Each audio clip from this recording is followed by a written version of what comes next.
On enchaîne sur une très jolie partie qui s'appelle donc le gainage. On retrouvera donc plusieurs exercices pour stabiliser le tronc, centre du corps, abdos, lombaires, mais également la ceinture scapulaire, l'intérieur des jambes, bien entendu. Un gainage très important.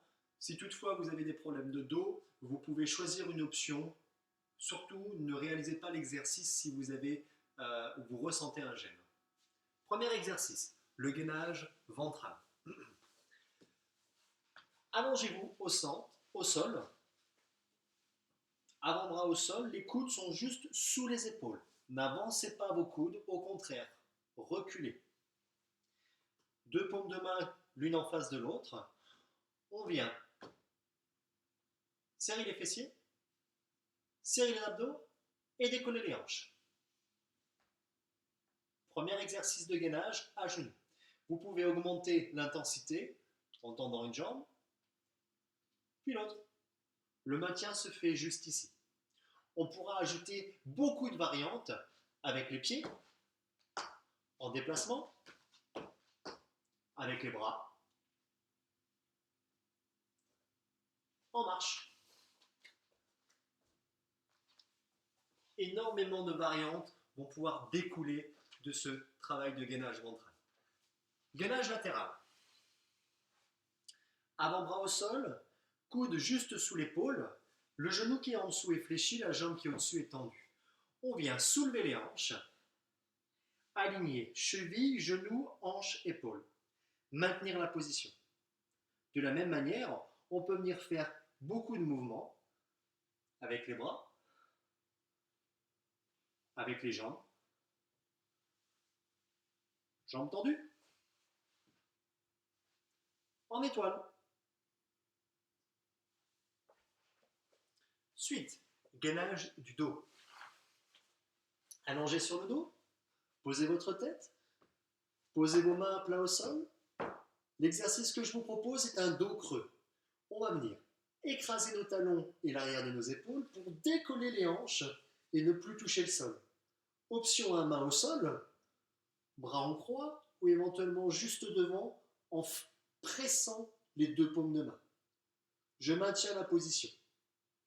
On pourrait exercer des mouvements avec les bras et éventuellement avec les hanches.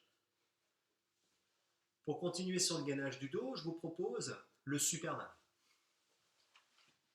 À plat ventre, posez bien vos hanches. On commence avec les pieds à plat au sol. Les deux paumes de main juste devant le front. On décolle de quelques centimètres les mains et les épaules. Le regard reste toujours en direction du sol. L'option supérieure serait de soulever les jambes en même temps. Ne fléchissez pas. Gardez les jambes bien tendues. Cherchez de la longueur. Bras tendus. En mouvement. Alternez. Battement de jambes. Ouverture de jambes. Plusieurs variantes découlent également de cet exercice. Sur le même principe que le gainage ventral, nous avons la planche. Les mains sont juste sous les épaules. Je fais juste une progression sur cet exercice-là. De la planche, on peut travailler le pointeur. Un bras, une jambe. En décalé, en mouvement. D'un côté et de l'autre. Ou alors, une jambe tendue, deux jambes tendues.